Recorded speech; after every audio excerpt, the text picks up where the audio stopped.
Yo, what is going on, you guys? This is Gaming with Sal, and in today's video we are going to be talking about some of the games that I am looking forward to that are coming up this year. And yes, there are many other games out there that I'm interested in besides Call of Duty, because if you're new to my channel or if you're an old subscriber, it doesn't really take that long, but if you skim through my channel, you will see that I primarily cover Call of Duty throughout all of my videos, and that kind of resonates with how I play video games in real life. Like, I do try to dabble into different franchises, different titles, different genres. However, I always find myself mostly playing Call of Duty, but I do kind of want to make that change this year to where I try out different games and actually spend an equal amount of time throughout all of these different games and actually bring you guys different content besides just Call of Duty. Now, before any of you guys panic who subscribe to this channel just for Call of Duty content, you're still going to get your update videos, your review videos, all that kind of stuff that surrounds Call of Duty, just like how this channel has been doing since the beginning of time. However, alongside with Call of Duty, I'm going to be covering different games as well, because let's be honest, sometimes there are moments within the Call of Duty franchise or the life cycle of a current Call of Duty title where things could be dry, and I don't think it would hurt bringing content to this channel that come from other games. Anyways, let's go ahead and jump into the first game that I want to go ahead and talk about that I'm looking forward to this year, and that is Battlefield 2042. Now, when it comes down to Battlefield 2042, this isn't the first Battlefield game that I've played. I have dabbled into Battlefield 1 a little bit, Battlefield 5 as well, but like I said earlier on in the video, I haven't really put too much time into those games because I would always find myself coming back and playing Call of Duty more than anything else. But with Battlefield 2042, I really want to make a change and actually try this game out and give it just as much time as I do to Call of Duty. And when it comes down to Battlefield 2042, the one thing that really interested me right off the bat was when this game is actually taking place, which is obviously in the title, 2042. And when it comes down to Battlefield 5 as well as Battlefield 1, which were the two previous Battlefield titles, those games basically took place in the past during the World War II and World War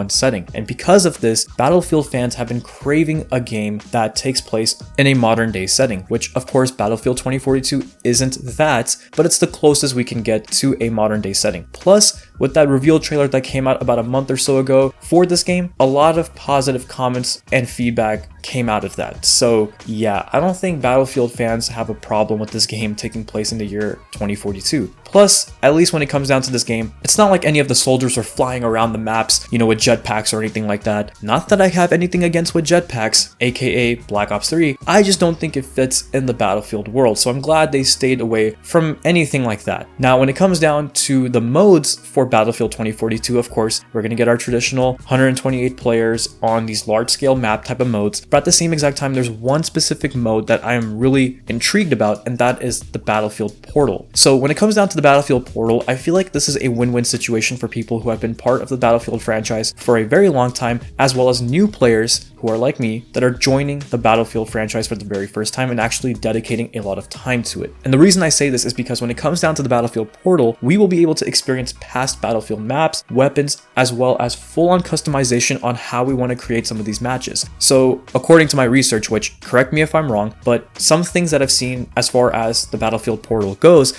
is how you can create custom matches where, let's say if you want to have an all-out vehicle warfare type of mode, you can go ahead and do that by changing some of the settings up in this mode. If you want to have a match where everybody's just using melee weapons only, you can do that as well. And of course, there are way more wacky customizations you can make when making these custom matches in the Battlefield Portal, but overall, just the idea behind it and bringing content from past Battlefield games, like I said, it can give new players like me a chance to experience those maps and weapons when we haven't gotten to do so in the past. And then when it comes down to experienced Battlefield players, well, they get to go down a road of nostalgia. So like I said, I think it's a win-win situation on both sides. But yeah, you guys, I can't wait to get my hands on Battlefield 2042. If a beta rolls out anytime soon, of course, I'm going to give it a try, and I'm going to also make videos about that and post it here on the channel, so stay tuned for that. Now, when it comes down to another game that I'm interested in, this is Halo Infinite, which I'll be honest, you guys, I never ever thought I was going to be playing a Halo game in my life ever. And not that I hate Halo or anything, I remember I tried a couple of different Halo games at my friend's house, who was a big Halo fan, by the way, and I could see the appeal for it, but I just never understood the hype around it, because once again, I grew up on Call of Duty, but I can understand where Halo fans are coming from, because just like how I grew up on Call of Duty, I'm sure they grew up on Halo. but the reason why Halo Infinite really caught my attention is because of how they kept the consumer in mind when making this game. First of all, this game is going to be free to play.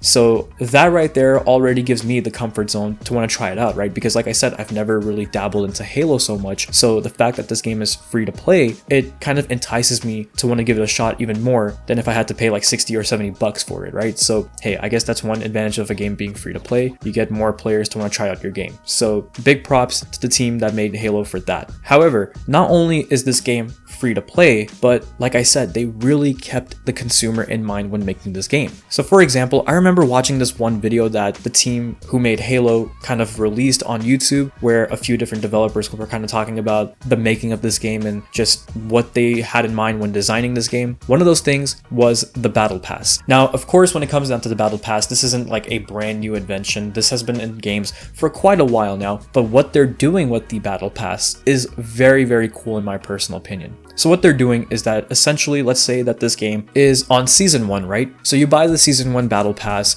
and you progress through it. However, let's say that you are busy in your life. Maybe you're working a 9-to-5 job, you're a college student, or maybe you're just busy with school and you weren't able to complete the season 1 battle pass before season 1 came to an end. And next thing you know, season 2 started and now you can go ahead and purchase the season 2 battle pass. What happens in games normally, including Call of Duty, is that once the next season starts, the previous season's battle pass is basically completely gone. If you did not unlock any of the tiers, well, that's kind of your loss. But what Halo Infinite is doing is that since you bought the season 1 battle pass, even though you weren't able to finish it, you can select the season 1 battle pass as the battle pass that you want to progress during season 2. So yes, even though season 2 is going on, you can still finish progressing through the battle pass for season 1, which I think is a fantastic idea. And I don't understand why most games haven't already done this, because it just makes sense, right? I mean, the consumer bought that battle pass. If they weren't able to finish it at a certain time, well, they shouldn't be punished for that. They already paid money for all of the content that comes with that battle pass. Now, whether they want to go ahead and unlock all of those tiers before the season ends or afterwards, that should be up to the consumer, which that's exactly what Halo Infinite is doing. And I feel like if this is a huge success and fans,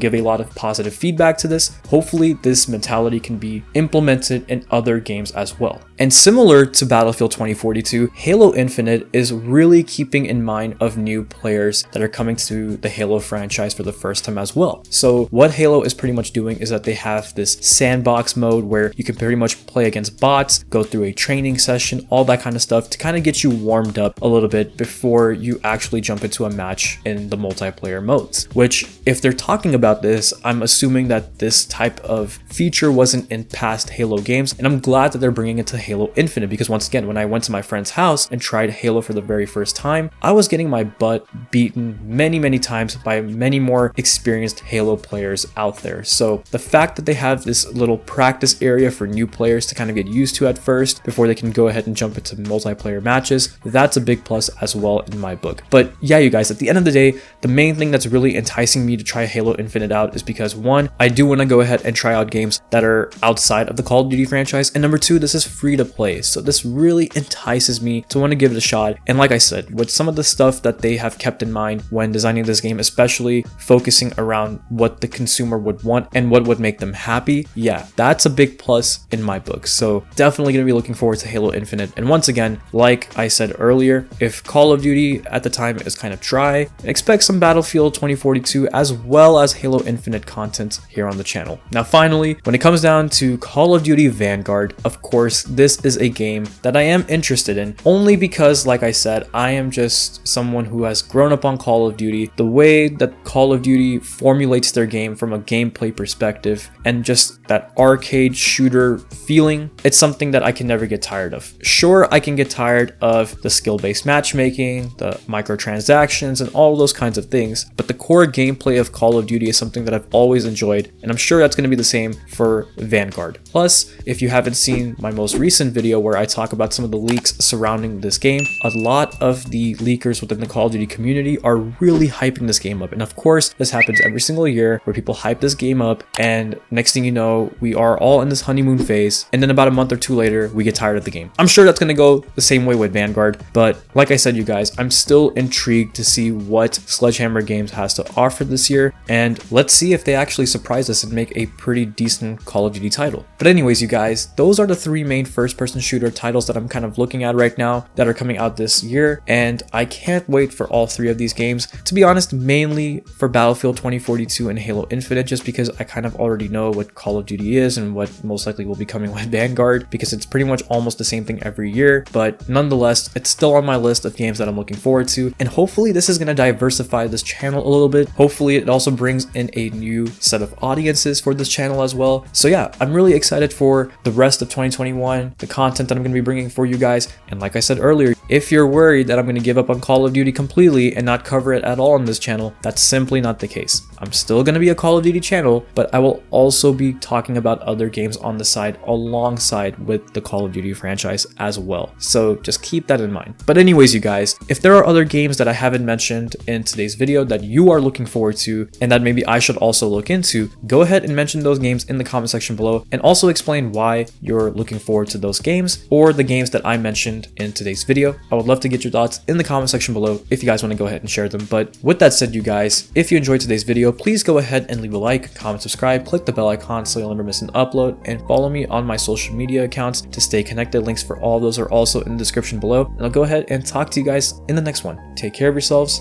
and bye.